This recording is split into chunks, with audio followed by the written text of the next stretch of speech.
Fala pessoal, bom dia, boa tarde, boa noite, a paz do Senhor Jesus para todos vocês que estão me ouvindo nesse momento. Hoje eu vou fazer a segunda parte do review do livro Uma Teologia de Paulo e Suas Cartas, do grande teólogo Douglas Moo. E esse vídeo vai ser a segunda parte. Vai lá no primeiro vídeo, na primeira parte, que lá eu falo sobre a teologia da lei e da graça de Douglas Moo, sobre um luteranismo modificado, onde eu mostro que Douglas Moo fala sobre a lei vindo até Cristo e Cristo cumprindo a lei em todos os seus aspectos e finalizando-a nele, e a partir de agora o cristão está debaixo da lei moral, da lei ética do Senhor Jesus Cristo. Esse Senhor Jesus Cristo, ele agora que rege a nossa vida. Também falei na primeira parte sobre a teologia que ele vai trabalhar aqui nas cartas de Paulo, que é a dádiva do novo domínio em Cristo. Eu iniciei falando um pouco ontem e no vídeo de hoje eu vou mostrar mais completamente o que ele vai falar sobre isso nesse livro maravilhoso. Só que antes de nós irmos para esse vídeo, eu peço que você se inscreva no canal, deixe seu like, comenta aqui sobre o que você acha dessa obra, se você tem outros livros dele. Também compartilhe o nosso vídeo no seu grupo do WhatsApp, Telegram, no seu Instagram, nas redes sociais que você tiver aí. Ajuda o canal a crescer, ajuda o canal a se desenvolver, porque quando você compartilha fé, compartilha conhecimento, compartilha coisa boa. Então, compartilhe o canal Didaquê Cristã. Sem mais delongas, bora lá pro vídeo?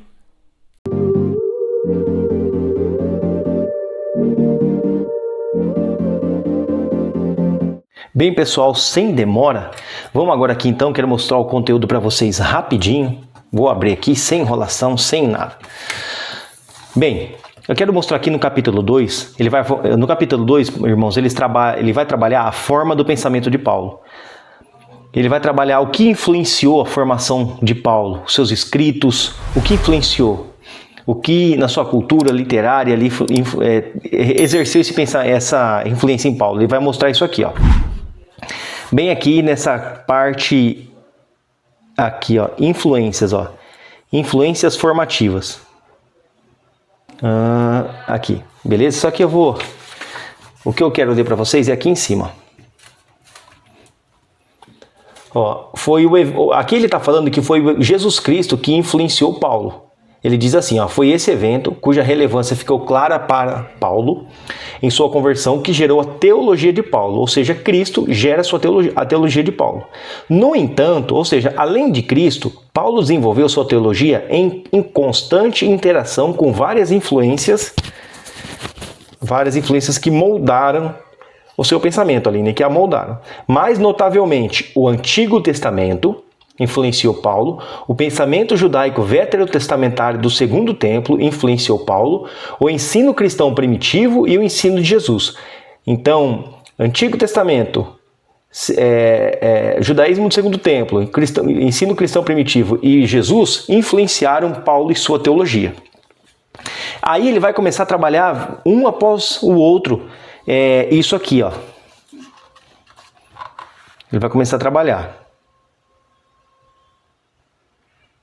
Deixa eu só aumentar um pouquinho aqui a luz, irmãos. Ó, tá vendo? Ó? O Antigo Testamento. No Antigo Testamento ele vai falar como Paulo fazia referência ao Antigo Testamento. Tá vendo?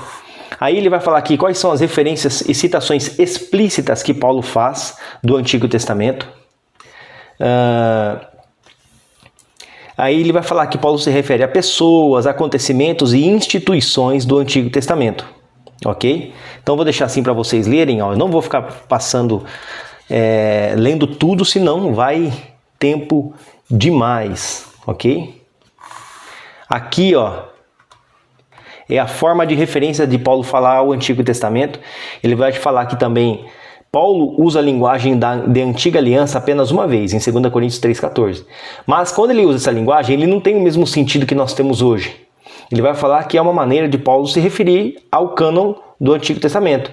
Olha só, mas ele não tem em mente o mesmo sentido que nós temos ao usarmos essa expressão para nos referir à primeira parte do cânon das Escrituras. Não havia uma nova aliança. Enquanto Paulo estava escrevendo, não tinha um Novo Testamento completo.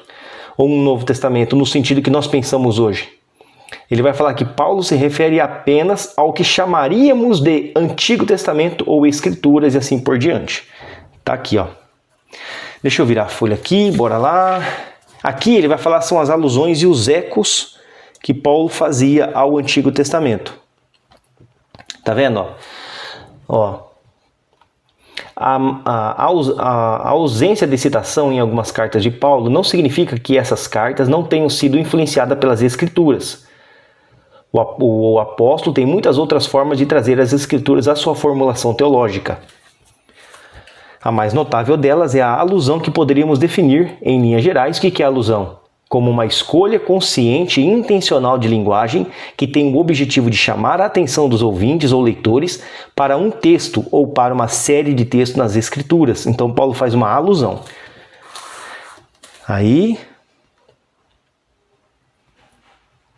Deixa eu aumentar um pouquinho mais assim, vou deixar assim, pelo menos eu vou passando. Ó, influência conceitual, então ele vai trabalhar tudo. Aqui é outra coisa que eu queria mostrar para vocês, ó. Aqui deixa eu só mostrar essa parte, influência conceitual lá atrás, influência estrutural e apropriando-se da história. Aqui ele vai falar Paulo e o Antigo Testamento, continuidade e descontinuidade. Se vocês quiserem pausar e ler, fiquem à vontade.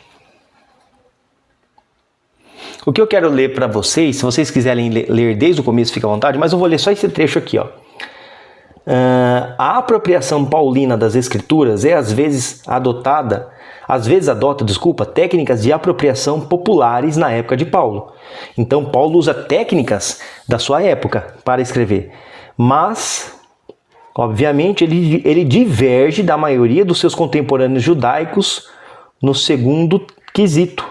Por exemplo, os aliancistas responsáveis pelos manuscritos do Mar Morto estavam convictos de que os profetas estavam se referindo a eles. Aqui ele fala da comunidade de Qumran, tá? Não é os aliancistas do sistema aliancista de hoje. É da comunidade de Qumran. Eu já li isso daqui em outro livro. E a comunidade de Qumran, eles achavam que eles eram um povo escolhido de Deus e não o Israel ali de Jerusalém e tal, mas era eles. Eles pensavam assim. Estavam se referindo a eles. E eles naturalmente aplicaram as previsões dos profetas às circunstâncias de sua continuidade. Paulo, por outro lado, olha só, Paulo, por outro lado, estava convicto de que Cristo era o cumprimento supremo do ensino do Antigo Testamento. E ele, portanto, afirma que essas profecias encontravam seu cumprimento em Jesus e seus seguidores. É o que eu falei ontem lá no vídeo, quando ele diz que tudo se cumpre em Cristo. Então, olha só, Paulo se apropria das técnicas da época, só que diferente da comunidade de Qumran, que entendia que eles eram os escolhidos, que as coisas se cumpririam nessa comunidade, Paulo, ele entende que, na verdade, isso se cumpre em Cristo Jesus. Entende? O Antigo Testamento apontava para Cristo. Aí ele vai dizer aqui.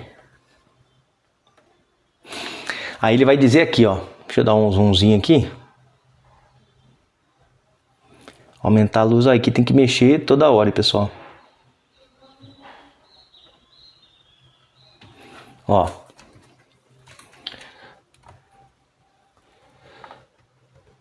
Ao observarmos o uso paulino do Antigo Testamento como um todo, de modo geral, convenço-me da visão defendida de forma extremamente hábil por estudiosos como Greg Beale ou G.K. Beale.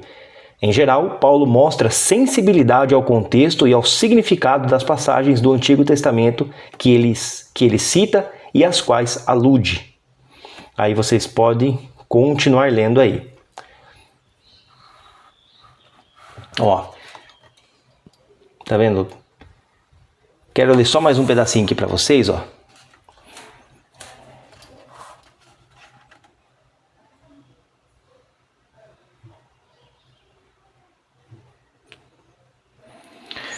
Pessoal, se der alguma diferença de luz, é que tá nublado aqui, eu tô tentando fazer o melhor possível aqui para vocês, entendeu? Aqui ele vai dizer, ó, com base nesse entendimento, aqui vou começar. A afirmação de Paulo é que a chave de uma leitura verdadeira dessa história, a história do Evangelho como um todo, precisa ser o significado do evento Cristo. Então, a leitura verdadeira tem que ter Cristo como fonte, entende?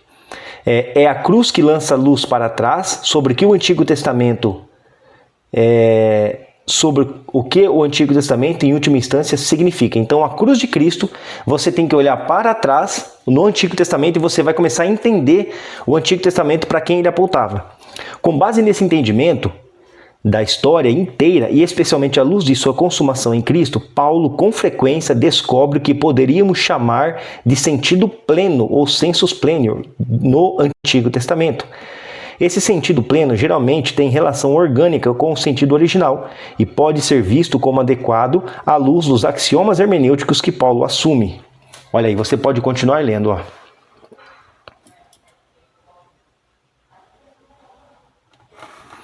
Agora vamos lá para o outro.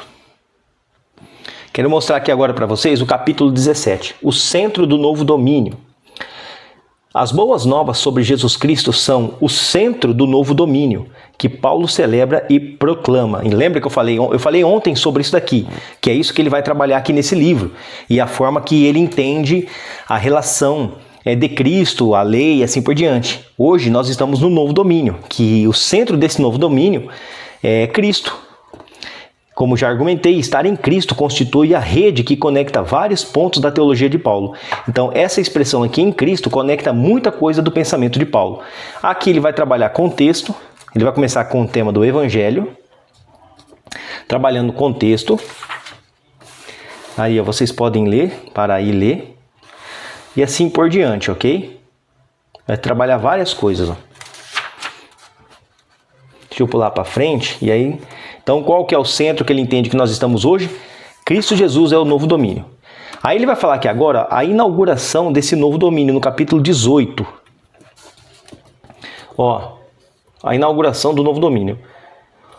O aspecto dominante e singular de todo o ensino neotestamentário é a maneira como os cristãos primitivos celebravam sua identidade como membros do novo domínio. O apóstolo Paulo, obviamente, acrescenta sua voz ao coro de louvor e admiração. Então, aqui ele vai... Como é que se inaugurou esse novo domínio? Então, ele vai começar a trabalhar isso aqui. Primeiro, ele mostra lá no 17 o centro desse novo domínio é Cristo. Aí, ele vai falar a inauguração desse novo domínio. E ele trabalha aqui embaixo, ó. Obviamente, aqui, ó. Obviamente... Esse entusiasmo pelo novo domínio como algo que já chegou é mitigado pela realidade da consumação por vir que ainda não ocorreu. E manter esses dois aspectos em equilíbrio adequado é decisivo para entender e viver no novo domínio. Então ele vai falar ali do já e ainda não, né? Aí vocês podem continuar lendo, ó. Ó, neste capítulo analiso a inauguração desse novo domínio. Concentro a atenção nos eventos fundacionais que levaram ao seu surgimento. Então é isso que ele vai trabalhar aqui, ó. Vocês podem ler aí, ok? Podem estar lendo aí, se quiser eu dou um zoomzinho aqui para vocês, ó.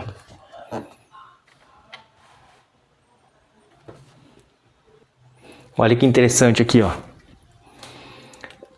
Ler só esse pedaço aqui para vocês.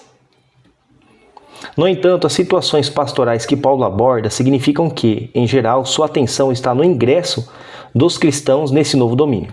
Da perspectiva do cristão, há dois momentos decisivos na transferência do antigo domínio para o novo domínio. Qual que é os dois? A inauguração do novo domínio pela obra de Cristo e a própria entrada do cristão nesse domínio. Ou seja, quais são ali... da perspectiva cristã, os dois momentos que nós entramos no novo domínio, a cruz de Cristo, que é a obra de Cristo, e a nossa conversão. Assim nós entramos no novo domínio. Aí ele vai falar, ou usando a linguagem da teologia histórica, encontramos em Paulo um esboço tanto da história da salvação, quanto da ordem da salvação. Ok? Aí vocês podem continuar lendo aí, ó. Aqui nesse capítulo, ele vai trabalhar o aspecto consumado, é o que ele diz aqui, ó. Ele vai enfatizar a consumação da obra de Cristo na inauguração desse novo domínio. Beleza? Ó.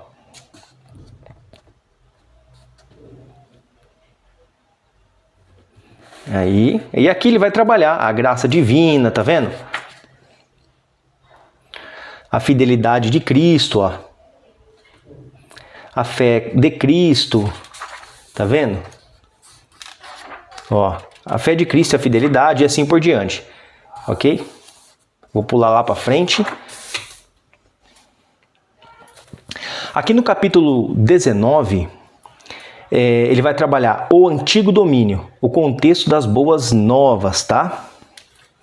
E aqui, ó, deixa eu só dar um zoomzinho aqui para vocês poderem ver o conteúdo e ler, né? Deixa eu pôr para cá. Aí, ó.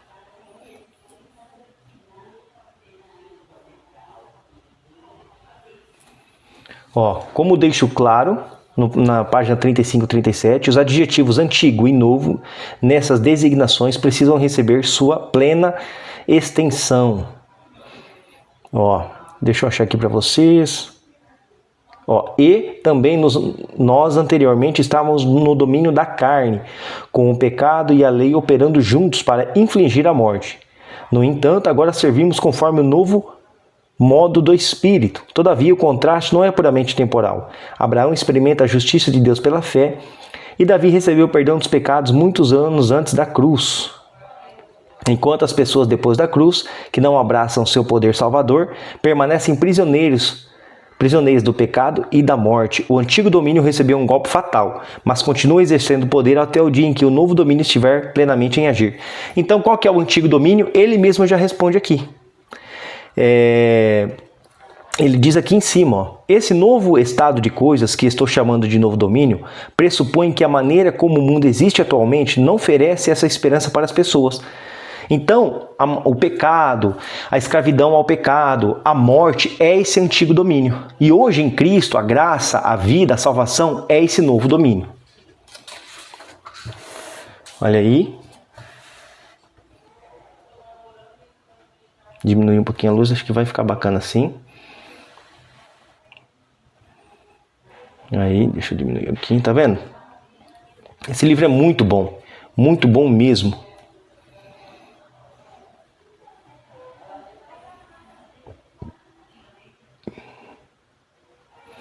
Tem que ficar regulando a luz, que o tempo aqui tá nublado. A natureza do pecado, tá vendo? Ele vai trabalhar tudo isso daí, ó. Ó. Pecado como um poder, as consequências do pecado, ele vai falar desse antigo domínio, a dimensão cósmica e assim por diante, a história do antigo domínio, narrativas subjacentes, a história da humanidade. Ou seja, o antigo domínio ele existiu antes da cruz de Cristo, mas também depois da cruz de Cristo. Aqueles que não se achegam a Cristo ainda estão nesse antigo domínio do pecado e assim por diante. A história de Israel. Deixa eu passar para frente. Agora ele vai falar aqui, ó, na página 21, a entrada nesse novo domínio. Entendeu? Central à teologia de Paulo é a sua convicção de que Deus agiu em Cristo para inaugurar o novo domínio da justiça, olha o novo domínio aqui, e da vida, como uma alternativa ao antigo domínio do pecado e da morte. Novo domínio, justiça e vida. Antigo domínio, pecado e morte. Aí vocês podem ler aí, ó, continuar lendo, ó. Tá vendo? Esse livro é muito bom. Ele é muito detalhado, esse livro, entendeu? Ele é bastante detalhado. Ele vai mostrando coisas por coisas aí do livro. Diminuir. Ele vai mostrando coisas por coisas, ou seja, o que é o novo domínio, a centralidade do novo domínio, o que é o antigo domínio, o novo domínio, como que entra nesse novo domínio, e assim por diante. A iniciativa de Deus nesse novo domínio, chamado e eleição. Ele coloca a iniciativa de Deus e a iniciativa humana, entendeu? Ó, graça nesse novo domínio. É muito conteúdo, não tem como ler tudo isso aqui. Resposta humana, olha só, a resposta humana é a fé, como a entrada nesse novo domínio. Então vocês podem parar aí, se quiser eu vou dar até mais um zoom aí. Vocês me perdoem de fato, viu pessoal, pela iluminação, que eu sei que não tá bacana. Tô fazendo o máximo que eu posso com o pouco recurso que eu tenho, tá? Interação entre as agências divina e humana. Bora lá que eu quero acabar esse vídeo. Bom, capítulo 23, ele vai trabalhar o quê? O povo do novo domínio. Ele vai trabalhar aqui, ó. A cosmovisão de Paulo exibia o seu símbolo central, a unidade e a santidade da própria igreja. E aí vocês podem estar lendo, ó. O Israel de Deus, ó. Deixa eu ler isso aqui, que isso aqui... Alguns aí vão ficar encrespados com isso aqui, hein? Misericórdia. O título dessa sessão é uma frase retirada do fim da carta de Paulo aos Gálatas, em que ele diz: paz e misericórdia sejam sobre todos os que andam conforme essa regra e também sobre o Israel de Deus. A NVI reflete a interpretação que defendi nas páginas 117 e 118, de que o Israel de Deus se refere a todos os que andam conforme essa regra. No contexto, tanto os cristãos judeus como os gentios são o Israel de Deus. Esse é o Israel segundo o Espírito, que o apóstolo Paulo deixa implícito ao chamar o Israel étnico de o Israel segundo a carne. Ou seja, o Israel que não se converteu, os judeus e assim por diante, é o Israel segundo a carne, os longe de Cristo. Aí ele coloca aqui os judeus cristãos, que aqui Paulo, em Gálatas 6,16, se não me engano, né? O Israel de Deus quem que é? Aqueles que se converteram a Cristo. Os judeus cristãos que estão em Cristo Jesus, bem como os gentios que estão em Jesus Cristo. Olha aí, você pode continuar lendo aqui. Ok? É uma interpretação defensável. Se alguém falar que não é, isso é dogmatismo, porque existem vários acadêmicos que defendem isso daqui, bem como tem da posição contrária também. Aí você pode continuar lendo aí, ó. Não vou ler porque o vídeo já está ficando longo. Vou passar para a última parte para mim finalizar. Aqui no capítulo de número 24, ele vai trabalhar vivendo no novo domínio. Por isso que eu falo para vocês, ele é bem detalhista. Entrando no novo domínio, quem é o povo do novo domínio, a resposta, qual a participação de Deus nesse novo domínio, qual é a participação do homem nesse novo domínio, e agora ele vai falar vivendo nesse novo domínio. Aí, ó. Então vocês perceberam que sempre aparece esse texto aqui, né? Nos capítulos ele está sempre aparecendo. Aí o que ele vai falar? Vivendo no novo domínio. A escatologia do novo domínio. O impacto, olha aqui, ó. O impacto do já na forma de viver do novo domínio, tá vendo? O impacto do já da forma de viver do novo domínio. Olha aí que bacana, é muito conteúdo, muito conteúdo. Olha só, o impacto do ainda não na forma de viver do novo domínio. Eu vou abrir aqui para vocês poderem ler. Tenho certeza que vale a pena ter esse livro aqui. Olha aí. Deixa eu virar mais uma folha para vocês. Ok? Renovando a mente, instrução para a forma de viver nesse novo domínio. Então ele é bem completo. Aí vem a parte final, porque tem muita coisa aqui, ó. Deixa eu fechar, abrir. É isso. Aqui, tá vendo? Tem muita coisa. Aqui é a parte final desse novo domínio que ele vai trabalhar. Quer ver, ó? Aí entra na quarta parte, que é a parte final. E ele vai, capítulo 25, conclusão. Deixa eu abrir aqui para vocês, ó. Ok? Vocês poderem ler. Essa conclusão aqui ele é uma folha só, uma folha e meia, tá vendo? E é isso aí, finaliza. O restante é bibliografia e não compensa mostrar.